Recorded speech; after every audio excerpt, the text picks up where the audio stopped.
अस्सलाम वालेकुम guys, hope all you doing well. So आज की कहानी बहुत ख़ास बनने वाली है क्योंकि मैं पहुंचा हूं वादी हुंज़ा। हम एक्सप्लोर करेंगे वादी हुंज़ा को। यहाँ आपको पता है ज़्यादा टूरिस्ट आते हैं, बहुत खूबसूरत जगह है।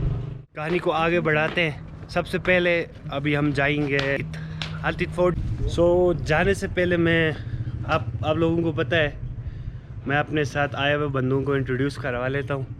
सो मेरे साथ मेरे भाई आए हुए जो कि बुर्ज खलीफा में काम करते हैं दुबई में।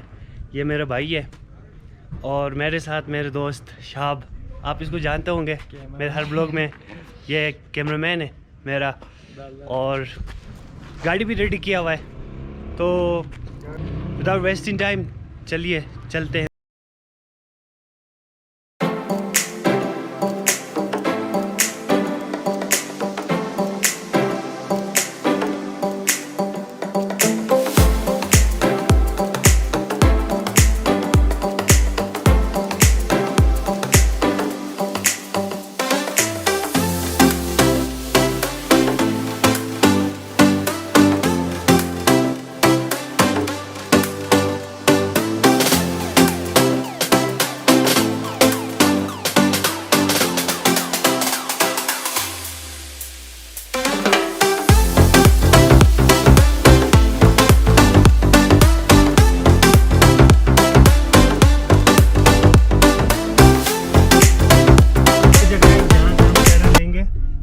इस तरफ से जाएंगे अल्तित के लिए।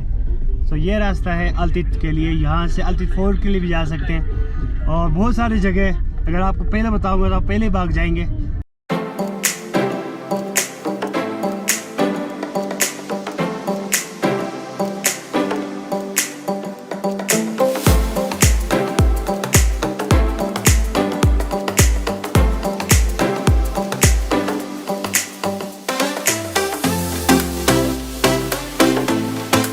अगर आप सोच रहे हैं इतनी गर्मी में भाई ने क्यों कोट पहना हुआ है, भाई मैं हुंज़ा में हूँ, आप हुंज़ा की ठंड को अंडरएस्टिमेट कर रहे हैं। सो ये अल्तित फोर्ट का मैप है, मैं आपको एक्सप्लेन कर लेता हूँ। सो इतने बड़े डिस्क्रिप्शन को पढ़ने की ज़रूरत नहीं है, थोड़ी बहुत मुझे पता है वो बताऊँगा मैं।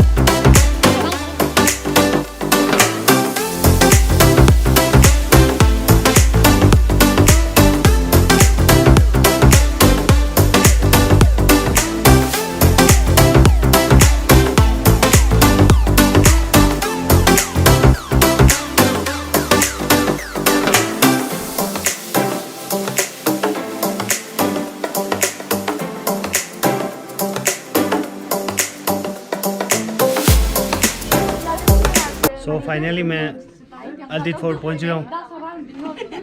यहाँ से हम टिकट वगैरह परचेज़ करेंगे और आगे अपना सफ़र जारी रखेंगे। जावेद भाई जो कि हमें गाइड करेंगे, अल्तित फोर्ट के बारे में बताएंगे। मुझे तो कुछ इतना ख़ास नहीं पता, मैंने बाहर बोर्ड से थोड़ी बहुत देख लिया था। 900 ईयर्स ओल्ड है ये। तो move toward to Javed bro. So अस्सलाम वालेकुम, you are most welcome to the oldest monument of Gilgit Baltistan. ये हमारा अल्तित फोर्ट है। ओरल हिस्ट्री जो यहाँ के लोकल इनहेबिटेंट्स बताते थे वो 900 साल था, लेकिन आप जानते हैं कि यूनेस्को वाले वर्बल हिस्ट्री को बिल्कुल भी नहीं मानते जब तक कि उनको या तो हमारे पास रिटन रैशनल एविडेंस हो या तो उस मटेरियल का साइंटिफिक टेस्ट हो जो इसमें इस्तेमाल शुदा है। सो अल्तित फोर्ट की को तामीर करने वाले हजरात सिकरदू से आए। सो ये फोर्ट का पहला पोर्शन है, एज ए रिसेप्शन इस्तेमाल हुआ है और यही गार्ड रूम भी होता था। दिन को एक दरबान यहाँ बैठे रहते थे ऊपर पार्लियामेंट है, वहाँ जाएंगे। वहाँ तक आने वाले मिनिस्टरों और कबाइल के लीडर्स को वेलकम करता, रात को कमांडोज पहरा देते थे। ये वाइन सेलर था। मजहब इस्लाम के मुबल्लिगीन 1620 में आए। उससे पहले बुद्धिज़्म, जैनिज़्म, ताविज़्म, शामनिज़्म, शराब बनाने पर पाबंदी नहीं थी। और ये एक खड़ी खबर बताया जाता है। पुराने ज़माने में एक शहजादे ने अपने भाई के खिलाफ बगावत की, बड़े ने छोटे को समझाया। कहते हैं कि जब छोटा न माने उसे जिंदा चुनवा दिया गया। बरेली में लाइव हियर। ये मंगोलों का और हुन डायनेस्टी का रिवाज था। या तो चुनवाते थे या दो मोटी चौड़ी हैवी लकड़ियों के लॉग्स में उनका गला और बाजों को लॉक करके रखते थे ताकि उनको इंतहाई अजियतनाक मौत मार दिया जाए। This is one of those cruel punishment. आपने लफ्ज़ हुंजा सुना है, जो असल तलफ़ुज़ है हुंजो है। हम आपस में हुंजो ही कहते हैं। आपने ग्वांजो, मानजो, हानजो, डांजो सुना होगा, चाइना में रियासतों के नाम है। तो ये भी हुंजो था। यानी 400 BC हुन डायनेस्टी के कुछ कबाइल आके आबाद हुए, उन्होंने हुंजा आबाद किया। बाद में फिर मुख्तलिफ कबाइल मुख्तलिफ जगहों से आते रहे, हुंजा में वो जमा हो गए। तकरीबन 35 कबाइल हैं। हम सब जेनेटिकली एक दूसरे से डिफरेंट हैं। तो सबसे पहले जो लोग आए वो हुन कबीला के कुछ लोग थे। और ये जो दरवाज़ा है हम गीदरी कहते हैं, चोर दरवाज़ा, फॉर इमरजेंसी एग्जिट, बाहर निकलने का रास्ता। जंग ख़त्म हुई तो काफ़ी दूर तक ये टनल टाइप की थी, सो लोगों ने हटा दी। सो अभी अपर पोर्शन का विजिट करते हैं। ये तमाम दरवाजे बहुत शॉर्ट हैं, आप सब बचाएँ।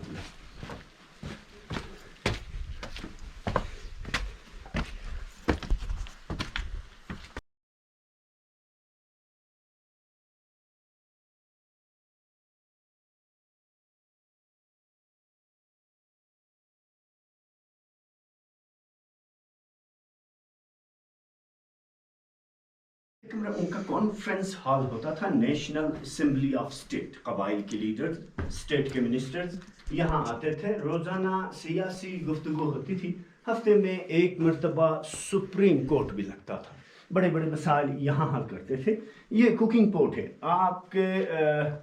आपको शायद मालूम है कि पुराने ज़माने में लोगों के पास ज़्यादा मेटल नहीं होता था।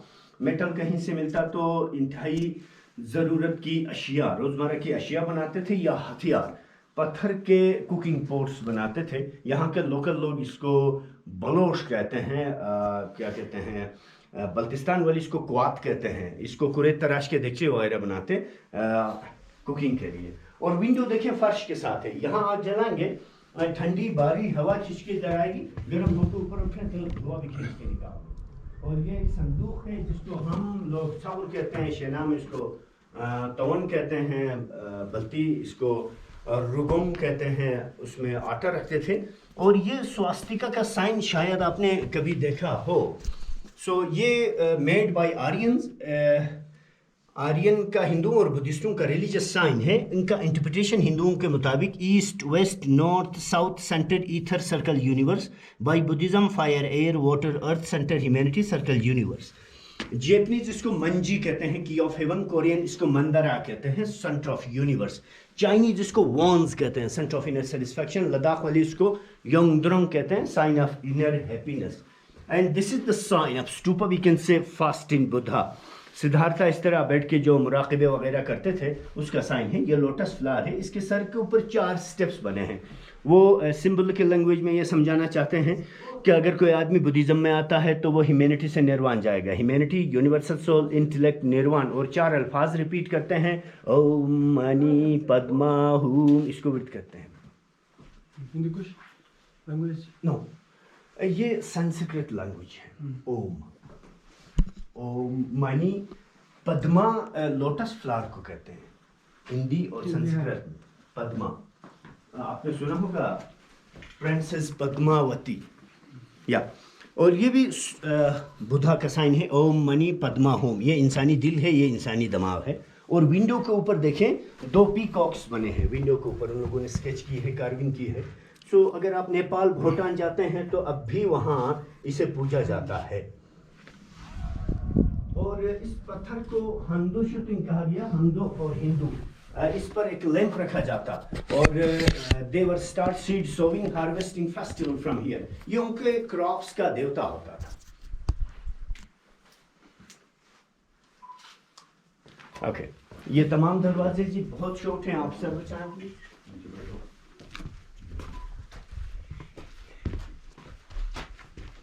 सो ये देखें, ये दोनों दरवाजे और नीचे से आने वाली गली, सबका सेंट्रल वेंटिलेशन यहाँ है।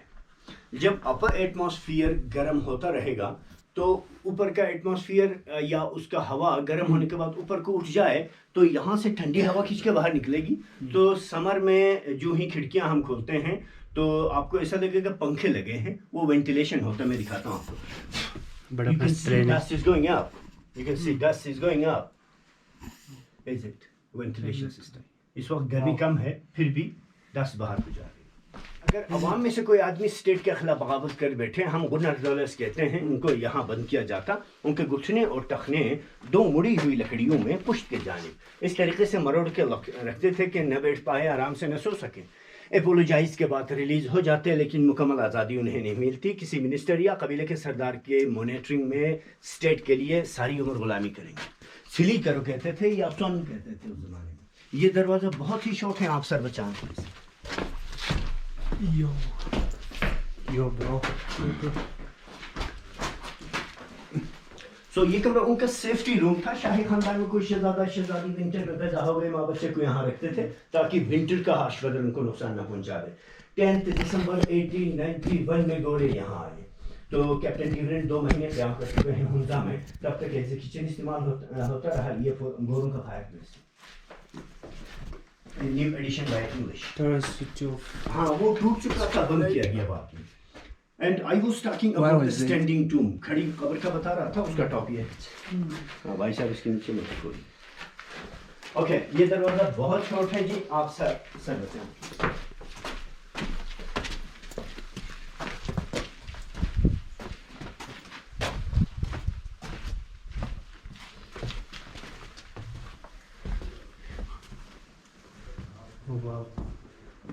ये कमरा उनका लिविंग क्वार्टर था, लिविंग रूम था, दीवान खास कहेंगे हम लोग इसको। ये this is fire pit, king आग जलाने की जगह। किंग और क्वीन यहाँ बैठे रहते थे ब्रेकफास्ट लंच डिनर के लिए। वो जगह उनकी आरामगाह होती थी। उनका अलग किचन, अलग डाइनिंग रूम, अलग बेडरूम नहीं था। आपकी क्वीन नहीं है यार साथ, आप वहाँ बैठे इंशाल्लाह ताला। ओके।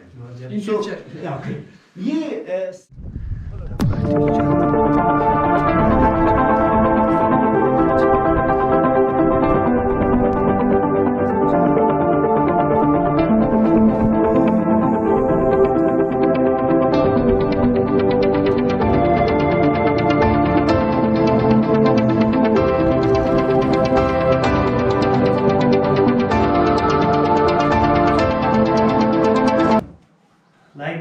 आपको आतिफ फोर्ट का हिस्ट्री पता चला होगा। सो मैंने इस व्लॉग में कोशिश किया कि आपको आतिफ फोर्ट वगैरह चीज़ें सारा कुछ कवर करके दिखा सकूं। सो मैं सोच रहा हूँ इस व्लॉग की एंडिंग यही करता हूँ, क्योंकि अभी हमने कहीं जाना है, आगे कोई काम है। So I hope all you enjoy this vlog with outstanding brief history. So तब तक के लिए अपने और अपने प्यारों का ख्याल रखें और सैम हुंजाई को याद करें। अल्लाह हाफिज़।